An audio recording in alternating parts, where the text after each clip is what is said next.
Millionaire woman marries a man with scars. What he reveals that night leaves her speechless. In the heart of Chicago's Gold Coast, where Lake Michigan's waters reflected the city's towering skyline like a mirror of ambition, Elena Rodriguez commanded the 47th floor of the Millennium Tower. At 32, she had built Rodriguez Medical Technologies into a leading manufacturer of life-saving devices, her company's innovations helping hospitals worldwide save lives through cutting-edge surgical equipment and diagnostic tools. Her success story was the kind that graced magazine covers, the daughter of immigrant factory workers who had earned full scholarships through MIT and Harvard Business School, who had parlayed a small loan and an innovative patent into a billion-dollar empire. She moved through Chicago's elite circles with the confidence of someone who had earned every dollar and every accolade through brilliance and relentless determination. Yet for all her professional triumphs, Elena carried within her a profound loneliness that no amount of success could fill. Her penthouse apartment overlooking Millennium Park was a showcase of modern luxury, but it felt more like a museum than a home. She attended charity galas and corporate events, surrounded by admirers and colleagues, but went to bed each night feeling fundamentally disconnected from everyone around her. Perhaps it was the weight of being constantly on the CEO, the innovator, the inspiration. People saw her as a symbol rather than a woman, interacting with her title and reputation rather than her actual personality. Even her romantic relationships had felt transactional, men drawn to her success and status rather than genuinely interested in who she was beneath the carefully polished exterior. The change came on a rain-soaked evening in late October, when Elena made a decision that would alter the trajectory of her entire life. She had been leaving the Symphony Center after a corporate fundraising event, her mind already shifting to the next day's board meeting, when she witnessed something that stopped her in her tracks. On the steps of the concert hall, a homeless veteran was being harassed by a group of drunk college students who found his presence offensive to their refined evening out. The man sat quietly, his worn military jacket pulled tight against the autumn chill, a cardboard sign requesting help for food and medical care propped beside him. His face was turned away from his tormentors, but Elena could see the network of scars that covered the visible portions of his neck and hands, evidence of trauma that spoke to experiences she could barely imagine. What struck her wasn't just the cruelty of the student's behavior, but the dignity with which the veteran endured it. He made no move to defend himself, spoke no words in response to their taunts, simply sat with the patience of someone who had survived far worse than the favors then. Mockery of privileged children. Without conscious thought, Elena found herself intervening. She approached the group with the authority she commanded in boardrooms, her voice cutting through their laughter with the sharp precision of someone accustomed to being obeyed. The students scattered quickly when confronted by someone who clearly belonged to their parents' social circle, leaving Elena alone with the homeless veteran. For the first time, she saw his face clearly, and what she found there took her breath away. He was perhaps 35, with eyes the color of storm clouds and features that would have been classically handsome were it not for the intricate network of scars that covered the left side of his face and disappeared beneath his clothing. The marks spoke of fire, of trauma so severe that reconstructive surgery had been only partially successful in restoring function and appearance. But it was his eyes that captured Elena's attention, intelligent, kind, filled with a depth of experience that made her own achievements feel suddenly shallow. When he looked at her, she felt seen in a way that was both unsettling and thrilling, as if he could perceive something essential about her that others missed. "Thank you," he said simply, his voice carrying the slight roughness of someone whose throat had been damaged and healed. "You didn't need to do that." Elena found herself kneeling beside him on the concert hall steps, her expensive evening gown pooling on the whetstone, completely unconcerned with appearances for perhaps the first time in her adult life. "Are you hurt?" she asked, noting the way he held his left arm carefully against his side. "Nothing new," he replied with a slight smile that transformed his scarred features. "I'm more durable than I look." There was something in his manner, a quiet confidence despite his circumstances, a gentleness that contrasted sharply with the harshness life had obviously dealt him, that made Elena reluctant to simply walk away. Instead, she found herself asking if he needed medical attention, if there was somewhere safe he could go for the night. "I appreciate the concern," he said, beginning to gather his few possessions, "but I've been taking care of myself for a while. Now I'll be fine." As he prepared to leave, Elena made an impulsive decision that surprised them both. "Would you like to get coffee? Somewhere warm and dry?" The man who introduced himself simply as Michael studied her face for a long moment, as if trying to determine whether her offer was genuine or merely the guilty conscience of a wealthy woman making a token gesture. "You don't know anything about me," he said finally. "I could be dangerous." Elena looked into his eyes, seeing pain and wisdom and a fundamental decency that seemed to radiate from him despite his circumstances. "You could be," she agreed, "but you're not." The coffee shop they found was a 24-hour diner in a part of Chicago Elena rarely visited, where the fluorescent lights cast harsh shadows and the clientele consisted mainly of night shift workers and insomniacs. As they sat across from each other in a cracked vinyl booth, Elena found herself engaged in the most honest conversation she'd had in years. Michael was clearly educated, his speech pattern suggesting both intelligence and formal training. He spoke knowledgeably about current events, demonstrated familiarity with literature and history, and possessed insights into human nature that suggested extensive life experience. Yet he deflected most of Elena's questions about his background, revealing only that he was a veteran who had been injured in service to his country and was still navigating his way back to civilian life. "The transition is harder than people realize," he explained, stirring sugar into his coffee with hands that Elena noticed trembled slightly. "When your entire identity is built around being a soldier, being useful, being part of something larger than yourself, it's difficult to figure out who you are when that's gone."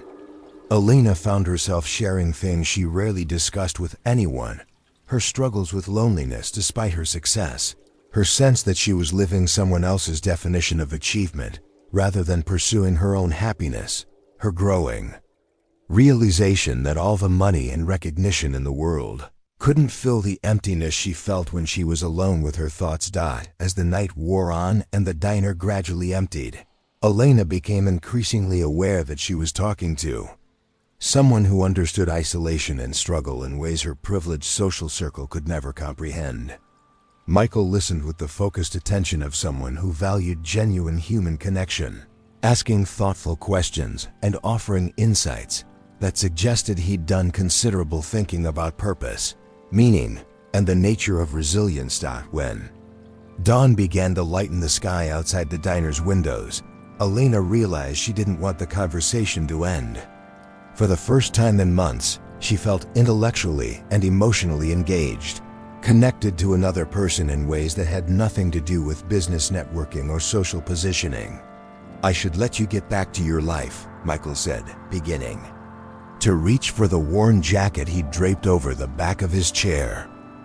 "What if I don't want to go back to my life?" Elena heard herself asking. "What if I want to keep talking to you?" Michael's expression suggested he was accustomed to charitable gestures that evaporated in the light of day, well-meaning offers that people made in moments of emotional impulse but rarely followed through on when faced with the practical realities of sustained involvement. "You don't know what you're asking," he said gently. "Your world and mine don't exactly overlap." But Elena had built her career on recognizing potential that others missed, on seeing value where conventional wisdom suggested none existed. Looking at Michael, really looking at him, she saw not a homeless veteran to be pitied, but a complex, intelligent, deeply principled man whose circumstances had temporarily obscured his fundamental worth. Over the following weeks, Elena found herself returning to that diner, ostensibly to check on Michael's welfare, but increasingly because she craved their conversations. She learned that he spent his days at the public library, reading voraciously and using the computers to research topics that ranged from philosophy to engineering to medical advances. He volunteered at a Veterans Assistance Center, helping other former soldiers navigate the bureaucracy of disability claims and social services. Despite his apparent homelessness, Michael maintained a dignity and purposefulness that impressed Elena more than any of the business leaders she worked with. He had standards and principles that he refused to compromise, declining her offers of money but accepting invitations to share meals and conversation. Gradually, Elena began to understand that Michael's situation was more complex than simple poverty or inability to find work. He received disability payments that could have covered basic housing, but seemed to choose his nomadic lifestyle for reasons he wasn't ready to explain. There was something he was running from, or perhaps something he was searching for, that made conventional stability feel impossible. As autumn deepened into winter, Elena found herself thinking about Michael constantly, not with pity or the satisfaction of charitable work, but with something that felt increasingly like romantic attraction. His intelligence challenged her. His insights made her reconsider assumptions she'd held for years, and his quiet strength made her feel safe in ways that had nothing to do with physical protection. The turning point came on a snowy December evening, when Elena found Michael in the emergency room of Northwestern Memorial Hospital, having collapsed at the Veterans Center during what appeared to be a seizure. As she sat beside his hospital bed, watching machines monitor his vital signs, Elena realized that her feelings had evolved far beyond sympathy or intellectual attraction. She was falling in love with this scarred, mysterious man whose past remained largely unknown to her, but whose character she had come to trust completely. When Michael woke, his first concern wasn't for his own condition, but for the fact that Elena had been called as his emergency contact, a designation he'd added to his paperwork weeks earlier, though he'd never mentioned it to her. "You shouldn't be here," he said weakly, though his eyes suggested he was grateful for her presence. "Where else would I be?" Elena replied, taking his hand carefully, mindful of the 4 tubes and monitoring equipment. Over the next few days, as Michael recovered from what doctors determined was a combination of exhaustion, malnutrition, and stress, Elena made decisions that surprised everyone who knew her. She took time off from work, something she had never done for personal reasons, to stay with him. She used her connections to ensure he received the best possible medical care. Most significantly, she began making arrangements to help him find stable housing, despite his continued resistance to what he perceived as charity. "I don't understand why you're doing this," Michael said during one of her visits, his voice carrying frustration as well as gratitude. "Because I care about you," Elena replied simply. "Because you matter to me in ways that have nothing to do with your circumstances or your past." It was during that hospital stay that Elena first saw the full extent of Michael's scars. When nurses needed to examine him, she caught glimpses of the damage that covered much of his torso and left arm evidence of burns so severe that it was miraculous he had survived at all. But rather than feeling repulsed or pitied, Elena found herself filled with profound respect for the strength it must have taken to endure such trauma and rebuild his life. The proposal came on Valentine's Day, not from Michael but from Elena herself. She had arranged for him to be discharged to a small apartment she'd rented, claiming it was temporary assistance while he got back on his feet. But as they sat together in the modest furnished space, Elena realized she couldn't continue pretending that her feelings were merely philanthropic. "Marry me," she said, the words surprising them both with their directness.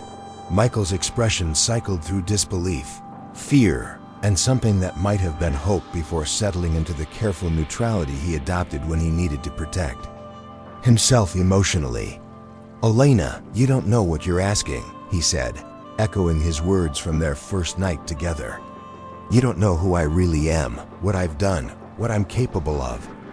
I know who you are when you're with me, Elena replied. I know you're kind and intelligent and stronger than anyone I've ever met. I know you make me want to be a better person, and I know I've never felt about anyone the way I feel about you. She moved closer to him on the small couch, taking his scarred hands in hers. I know that in 6 months of knowing you, you've made me happier and more complete than I was in 32 years of living for other people's definitions of success. Michael was quiet for a long time, studying their joined hands as if they held answers to questions he'd been asking himself for months. If I marry you, he said finally, there are things you'll need to know. Things about my past that might change how you feel about me. Then tell me now, Elena said. Not yet, Michael replied, his voice carrying a weight of old pain. If you're serious about this, if you really want to marry me, I'll tell you everything on our wedding night. But I need you to understand that once you know the truth, there might be no going back. Elena looked into his storm gray eyes, seeing vulnerability and fear and love warring with each other, and made her choice based not on logic or practicality, but on the certainty that whatever his past contained, it couldn't diminish the man she'd come to know and love. Yes, she said simply. Whatever it is, yes. The wedding took place 6 weeks later, a small ceremony at Chicago's City Hall with only Elena's assistant and a fellow veteran Michael had befriended as witnesses. Elena wore a simple blue dress rather than an elaborate gown, and Michael wore a suit Elena had bought for him, the fabric carefully chosen to accommodate his limited range of motion in his left arm as they exchanged vows, promising to love and support each other through whatever challenges lay ahead. Elena felt a profound sense of rightness that had nothing to do with the unconventional circumstances of their courtship. Looking into Michael's eyes as he promised to honor and cherish her, she saw love that was deeper and more genuine than anything she'd ever experienced. The reception was a quiet dinner at Elena's favorite restaurant, followed by a return to her penthouse apartment, which would now become their shared home.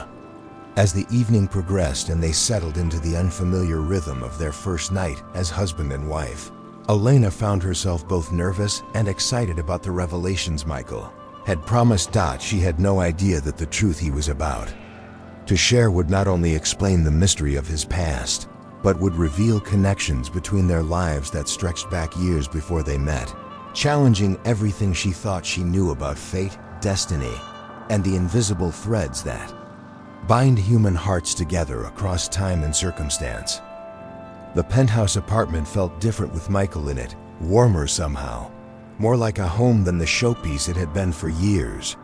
As Elena dimmed the lights and they settled together on the couch that overlooked Chicago's glittering skyline, she found herself studying her new husband's profile, noting the way the city lights played across his scarred features and created patterns of shadow and illumination. Michael had been unusually quiet since returning from dinner, his demeanor suggesting someone gathering courage for a difficult conversation. Elena had given him space to process whatever he needed to share, understanding that some truths required careful preparation before they could be safely revealed. Are you sure you want to know? Michael asked finally, his voice carrying the weight of someone about to cross a bridge that could never be uncrossed. I'm sure, Elena replied, taking his hand and feeling the familiar texture of scar tissue beneath her fingertips. Whatever it is, we'll face it together. Michael nodded, pulling away gently and walking to the windows that faced north toward the suburbs. When he spoke, his voice carried a formality that suggested he'd rehearsed these words, preparing for a moment he both dreaded and knew was inevitable. My name is Michael James Patterson, he began, and Elena immediately recognized the significance of the full introduction. It was the first time he'd shared his last name. I was a captain in the Army Corps of Engineers, specialized in explosive ordnance disposal. For 7 years, I defused bombs, cleared minefields, and made safe the devices that others had designed to kill. He turned from the window to face her, and Elena could see the effort it took for him to maintain eye contact while sharing something so fundamentally painful. 3 years ago, I was stationed in Afghanistan, leading a team responsible for clearing IEDs from a supply route that connected two forward operating bases. It was dangerous work, but we were good at it. We'd successfully cleared hundreds of devices without losing a single soldier. Michael's hands began to shake slightly, and Elena could see him fighting to maintain control as the memories surfaced. On March 15, 2021, we received an urgent call. A school bus full of children had broken down on a road we'd cleared the previous week. Local intelligence suggested the Taliban had placed new devices in the area overnight, but the children couldn't be evacuated until we verified the route was safe. Elena felt her heart rate increase, sensing that she was about to learn something that would explain not just Michael's scars, but the careful way he held himself. The nightmare she'd heard him wake from during his hospital stay, the reason he sometimes seemed to be listening for sounds that weren't there. I was working with my partner, Sergeant David Chun, on what appeared to be a fairly standard pressure plate IED buried in the road surface. We disarmed dozens like it, but this one was different. More sophisticated. It had a secondary trigger we almost missed. Michael's voice broke slightly, and he paused to collect himself before continuing. David spotted the backup detonator. Just as I was cutting what I thought was the final wire, he pushed me away from the device, took the full force of the blast himself. The explosion killed him instantly and should have killed me too, but his body shielded me from the worst of it. Elena felt tears starting in her eyes, understanding now the source of the guilt she'd sensed in Michael, the way he seemed to carry an invisible weight that went beyond his physical injuries. I spent 8 months in military hospitals, undergoing surgeries to repair the damage from the burns and shrapnel. The doctors saved my life and did what they could to restore function. But the scars you see are only the external evidence. The real damage was psychological. Michael returned to sit beside her, but maintained distance, as if afraid his proximity might contaminate her with his pain. I was discharged with full disability benefits and commendations for valor, but I couldn't integrate back into civilian life. Every loud noise, every unexpected movement, every crowded space felt like a potential threat. I tried therapy, medication, support groups, but nothing helped me feel safe in the world again. Elena began to understand why Michael had chosen homelessness over conventional housing, why he seemed more comfortable in temporary situations, why he'd been so reluctant to accept her help or believe in the possibility of a stable future. The worst part wasn't the physical pain or even the flashbacks, Michael continued. It was the survivor's guilt. David had a wife and 2 young daughters. He died saving my life, and I couldn't figure out how to make that sacrifice meaningful. I felt like I was dishonoring his memory by struggling so much, by being unable to build something worthwhile from the life he'd given me. Michael, Elena said softly, you don't have to. There's more, he interrupted gently. The part that connects to you, to us, to why I believe we were meant to find each other. Elena felt a chill of premonition, sensing that whatever came next would be more than just background information about her husband's past. Michael stood again, walking to a small bag he'd brought with him, one of the few possessions he'd carried through his months of homelessness. From it, he withdrew a photograph, its edges worn from handling, and returned to sit beside Elena. This is David, he said, showing her the picture of a young Asian American soldier in full combat gear, smiling broadly despite the harsh desert landscape behind him. Sergeant David Chun, 26 years old, born in San Francisco, graduated from Northwestern University with a degree in engineering before enlisting.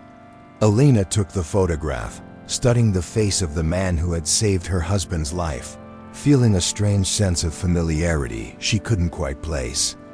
David talked about his family constantly, Michael continued.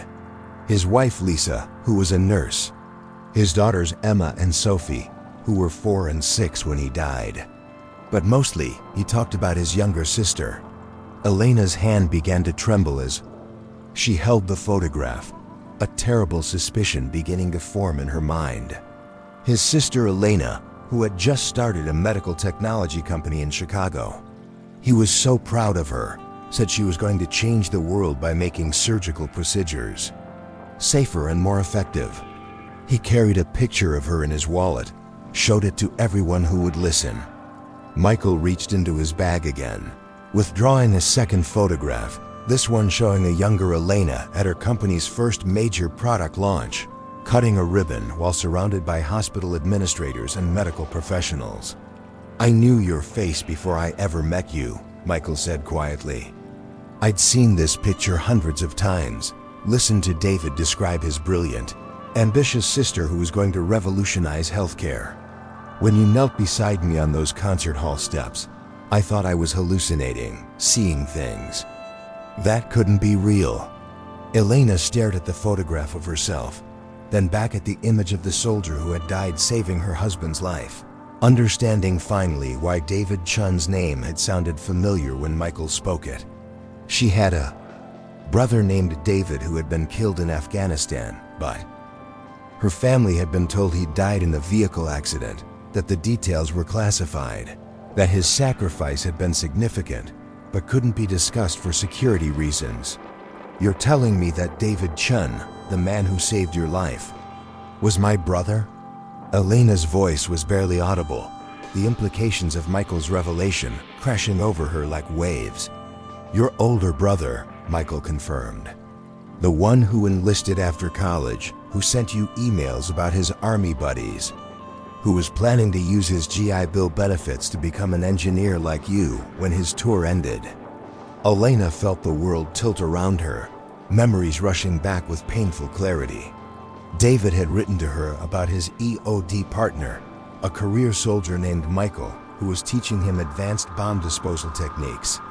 He'd mentioned this Michael in dozens of emails, describing him as the bravest man he'd ever known, someone who took impossible risks to keep others safe. "He died saving you," Elena whispered, the reality of the situation almost too large to comprehend. "He died saving me so that I could live to find you," Michael replied. "I know how that sounds. I know it's impossible to prove, but Elena, I've thought about this every day since I realized who you were. The probability of us meeting randomly, of you being the one person who would see past my circumstances to who I really am, of us falling in love. It's so astronomically small that I have to believe it was intentional." Elena looked again at the photograph of her brother, remembering his laugh, his dreams of building bridges and roads that would help people, his determination to serve something larger than himself.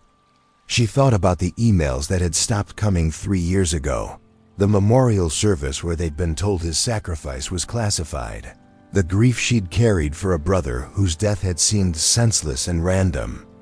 "David's last words," Michael continued, his voice thick with emotion, "were about you. As the medics were working on me, as I was losing consciousness, he made me promise to find his sister Elena if I made it home. He said you were the strongest person he knew, that you would understand what his sacrifice meant better than anyone." Elena felt tears streaming down her face as she absorbed the implications of Michael's revelation. Her brother hadn't died in a meaningless accident, he'd died heroically, saving the life of someone who would eventually become the most important person in her world. The random encounter that had led to their love story wasn't random at all, but the fulfillment of a dying soldier's final wish. "The night I met you," Michael said, "when you defended me from those students, when you chose to see my humanity instead of just my circumstances, that was David's influence. He always said, you had an instinct for protecting people who couldn't protect themselves, that you would never walk past someone who needed help." Elena thought about all the times over the past months when she'd felt an inexplicable connection to Michael, a sense of familiarity that went beyond their conversations and shared experiences. She remembered the way he'd seemed to understand her motivations and dreams without extensive explanation, the way he'd encouraged her to pursue meaning rather than just success. "You carry parts of him," she said suddenly, understanding flooding through her. "The way you listen, the way you care about other people's welfare, the way you see potential in broken things. That's David. That's how he was." Michael nodded, tears now flowing freely down his scarred cheeks. "He made me promise to live a life worthy of his sacrifice. For 3 years, I couldn't figure out how to do that. I felt like I was failing him, dishonoring his memory by struggling so much with civilian life. But finding you, loving you, being loved by you, this is how I keep my promise to him." Elena set down the photographs and took Michael's face in her hands, looking into his storm-gray eyes and seeing not just the man she'd fallen in love with, but a living connection to the brother she'd lost and mourned. "He brought us together," she said, the truth of it settling into her bones like certainty. "David gave his life to save yours because somehow he knew that your life and mine were meant to intersect. He knew that you would need me and I would need you, that we would heal each other in ways neither of us could manage alone." Michael leaned into her touch, years of guilt and grief finally finding expression in the safety of her understanding. "I was afraid to tell you," he admitted. "I was afraid you'd think I'd manipulated the situation, that I'd sought you out deliberately to exploit your grief or claim some connection I didn't deserve. You were afraid I'd think you were using my brother's memory to get close to me," Elena said, understanding his fear but knowing it was unfounded. "But Michael, this isn't manipulation, this is destiny. This is David reaching across death to make sure the people he loved most would find each other and take care of each other." As they held each other on the couch overlooking Chicago's skyline, Elena felt pieces of her life rearranging themselves into patterns that finally made sense. Her brother's death, which had seemed so random and meaningless, revealed itself as the ultimate act of love, not just saving Michael's life, but ensuring that his sacrifice would create something beautiful and lasting. "I understand now why you couldn't settle into civilian life," Elena said. "You weren't just dealing with trauma and survivor's guilt, you were carrying the weight of an unfulfilled promise. You couldn't find peace until you'd honored David's dying wish." Michael pulled back to look at her, his expression mixing wonder with relief. "And I understand why I felt so empty despite all my success," Elena continued. "I wasn't just mourning my brother, I was missing the part of myself that could only be healed by the person he'd chosen to save." The revelation transformed their marriage from a romantic coincidence into something far more profound, a sacred trust, a completion of her brother's final mission, a love story that had begun with ultimate sacrifice and would continue as a living memorial to the man who had made it possible. As they sat together in the quiet of their shared home, Elena realized that the scars covering Michael's body weren't marks of damage but evidence of survival, proof that love could literally move mountains and survive explosions, that some connections transcend the boundaries between life and death. "He would be so happy," Elena said finally, thinking of her brother's infectious laugh and boundless optimism. "David always believed that everything happened for a reason, that the universe conspired to help people find what they needed most. He would love knowing that his sacrifice created us."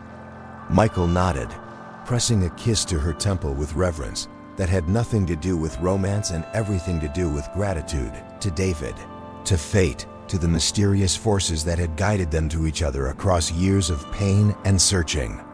Wedding night ended not with passion, but with peace.